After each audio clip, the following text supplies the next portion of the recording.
இனி அடுத்த சில நிமிடங்கள் அனல் பறக்கும். உலக தமிழர்களின் உள்ளங்களிலும் இல்லங்களிலும் ஒரே பேர் ஒலிக்கும்.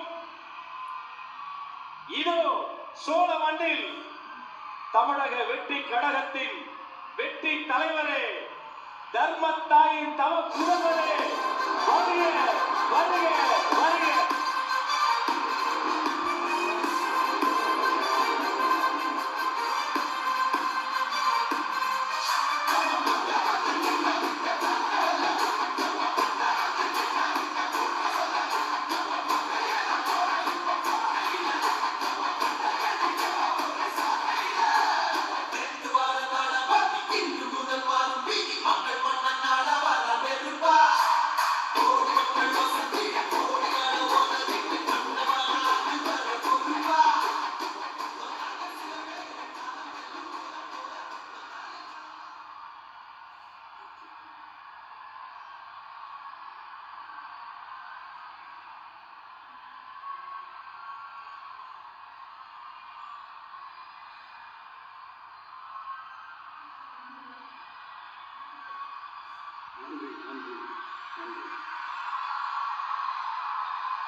நான் போன மீட்டிங்கில் வேலூரில் பேசும்போது சொல்லியிருந்தேன், தமிழ்நாடு தான் விஜய், விஜய் தான் தமிழ்நாடு அப்படின்னு நான் சொல்லியிருந்தேன். அது ஏன் அப்படி சொன்னேன் அப்படின்னா, தமிழ்நாட்டு மக்களுடைய ஒரே பிரதிநிதியா, உண்மையான ஒரு பிரதிநிதியா நாம மட்டும்தான் இருக்கிறோம் அப்படின்றதுக்காக தான் அப்படி நான் சொன்னேன். அப்புறம் அந்த தேர்தல் பற்றியும் நான் சொல்லியிருந்தேன். தமிழ்நாடு வர்சஸ் ஸ்டாலின் சார், அதாவது விஜய் வர்சஸ் ஸ்டாலின் சார், அதையும் நான் சொல்லியிருந்தேன். அப்புறம் இன்னொரு கேள்வியும் கேட்டிருந்தேன். இது தமிழ்நாடு சட்டசபைக்கான ஒரு தேர்தல், இது ஏன் தமிழ்நாட்டுக்கும் டெல்லிக்குமான ஒரு எலெக்ஷன் சொல்றீங்க அப்படின்னு நான் கேட்டிருந்தேன். உடனே விஜய் பாஜகவுக்காக பேசுறாரு அப்படின்லாம் திருச்சி பேச ஆரம்பிச்சுட்டாங்க. அப்புறம் ரெகுலரா ஒன்று பண்ணுவாங்கல்ல, நம்மளுடைய சிறுபான்மை சகோதரர்களை பயமுறுத்தி பயமுறுத்தி ஒரு ஒரு ஏமாத்து வேலை ஒன்று செய்வாங்கல்ல, அது இனிமே அவங்களால தொடர்ந்து செய்ய முடியாதுன்னு அவங்களுக்கு தெரிஞ்சு போச்சு. அதனால தான் நான் என்ன பேசினாலும் அதை திருச்சி பேசுறது, அந்த தில்லு முள்ளு வேலைகள்லாம் அவங்க செய்ய ஆரம்பிச்சிட்டாங்க.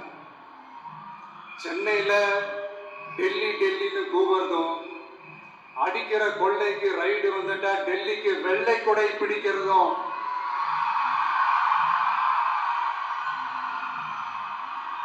இதெல்லாம் யாருன்னு உங்களுக்கே நல்லா தெரியும். தமிழ்நாட்டை காப்பாத்துறது திமுக தான், தமிழ்நாட்டை பழைக்க வைக்கிறது திமுக தான், இதெல்லாமே பண்றது திமுக தான், ஸ்டாலின் சார் தான். இதெல்லாம் ஒர்க் அவுட்டே ஆகாது பாஸ்.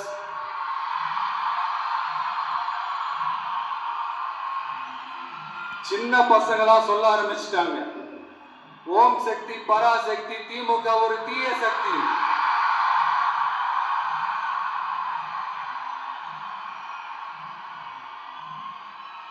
அதனால இந்த தமிழ்நாடு இன்னொன்னு வேற ஒண்ணு சொல்றாங்க. அது என்னன்னா, தமிழ்நாட்டு அணி டெல்லி அணியா? கிரிக்கெட்ல கூட தமிழ்நாட்டு அணியை டெல்லி அணியால தொட்டு கூட பார்க்க முடியாது.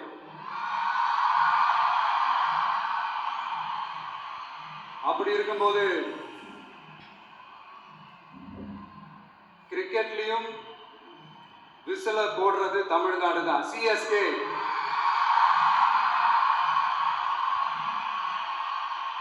வரப்போற எலெக்ஷன்லயும் விசில போட போறது நம்ம டிவிக்கே தான். தமிழ்நாடு தான் டிவிக்கே, டிவிக்கே தான் தமிழ்நாடு. இந்த அணி அந்த அணி டெல்லி அணி இதெல்லாம் அனைத்தும் உடைச்சு நொறுக்கும், டிவிக்கு அடிச்சு நொறுக்கும்.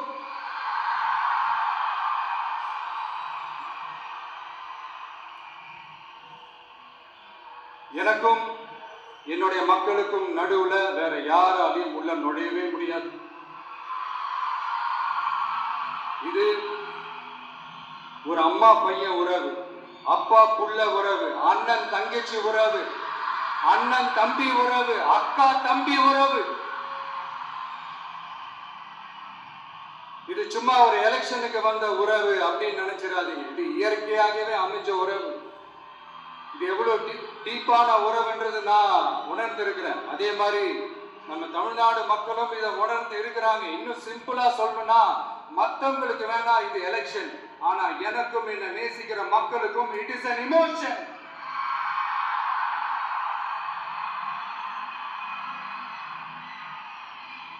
And it is not an ordinary emotion. It is a powerful oceanic emotion.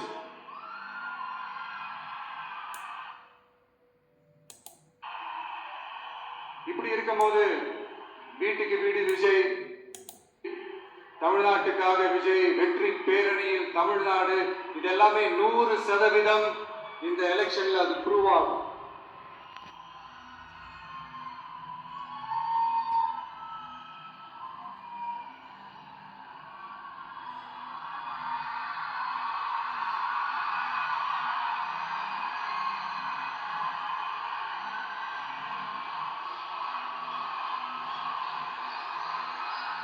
நீங்க எல்லாரும் எனக்கு இன்னொரு உறுதிமொழியை ஒன்று கொடுக்கணும்.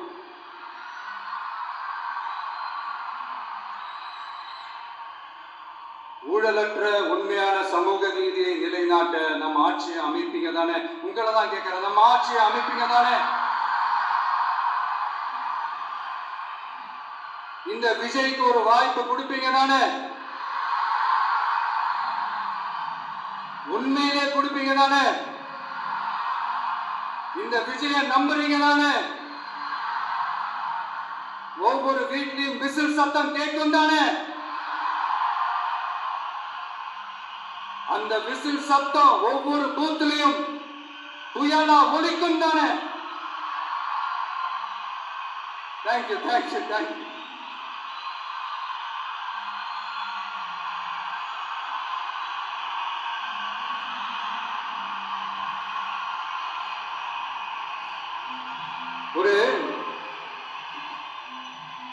ஒரு டாக்டர் இருக்காருன்னா நாம எப்போ அவரை பத்தி யோசிப்போம்? இப்போ நமக்கு ஏதாவது உடம்பு சரியில்லை அப்படின்னா அவரை யோசிப்போம், அவர் ஞாபகம் வரும். அது மாதிரி நமக்கு ஏதாவது ஒரு பிரச்சனை அப்படின்னா ஒரு வக்கீலை தேடிப்போம், அவர் ஞாபகத்துக்கு வருவார். இது மனித இயல்பு. அந்தந்த பிரச்சனை வரும்போது நம்ம அவங்கள தேடி போவோம். ஆனால் டெய்லி பேசிஸ் நம்ம சும்மா சாப்பிடும் போது கூட நம்மளை அறியாம ஒருத்தவங்களை பத்தி நினைப்போம், நம்மளை அறியாம அவங்களுக்கு நாம நன்றி சொல்லுவோம். அந்த மதிப்பிற்குரிய அந்த மனிதர்கள் வேற யாரும் இல்லை, விவசாயி விவசாயி விவசாயி.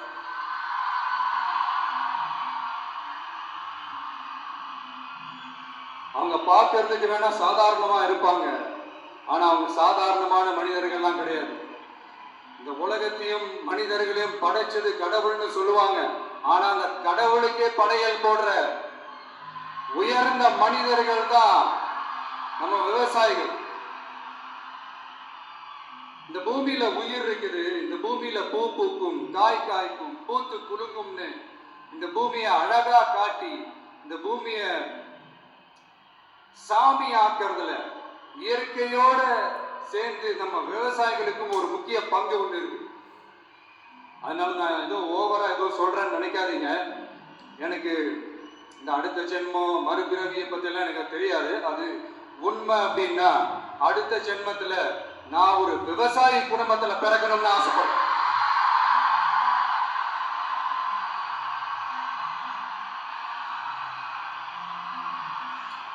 எனக்கு விவசாயத்தை பத்தி டீட்டெயில்டா தெரியாதுதான், நான் ஒத்துக்கிறேன்.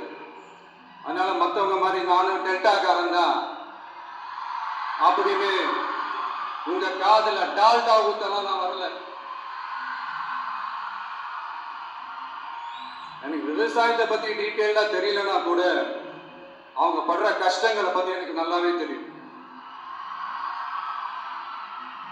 நம்மளுடைய முதல் அரசியல் பயணம் தொடங்கினதே அந்த பரந்தூர் விஷயத்தை கையில் எடுத்துதான்.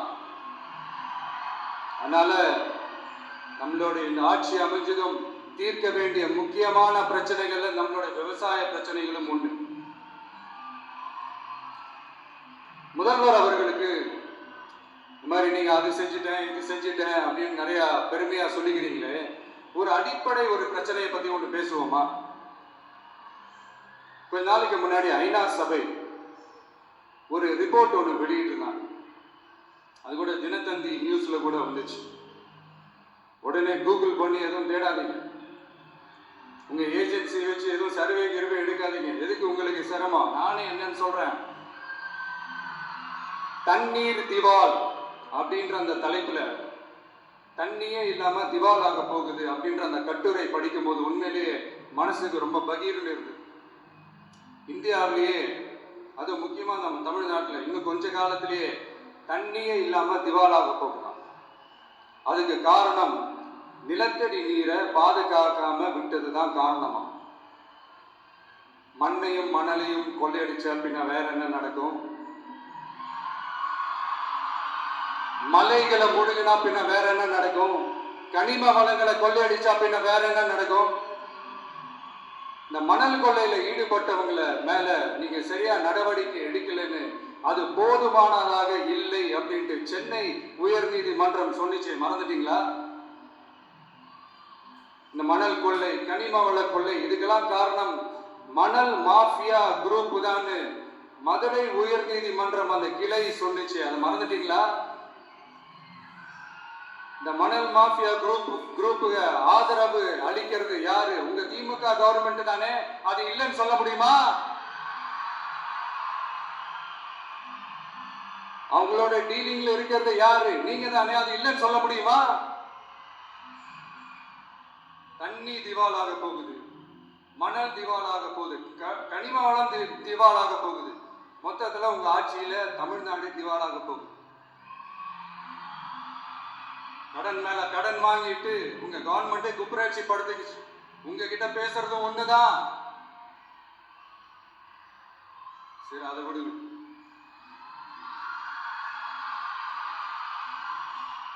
நம்ம விவசாயிகள் கஷ்டப்பட்டு விளைய வச்ச அந்த நெல் எல்லாம் மழையில நனைஞ்சி வீணா போச்சு. டெல்டாக்காரன்னு சொல்லிக்கிற நீங்க அதை ஏதாவது கவனிச்சீங்களா? அவங்களுடைய போராட்டம் எதுக்காவது கூட போய் நின்றுக்கிறீங்களா? கூண்டாஸ்ல மட்டும் போடுவீங்க. இதானே உங்களுடைய அந்த சாதனை.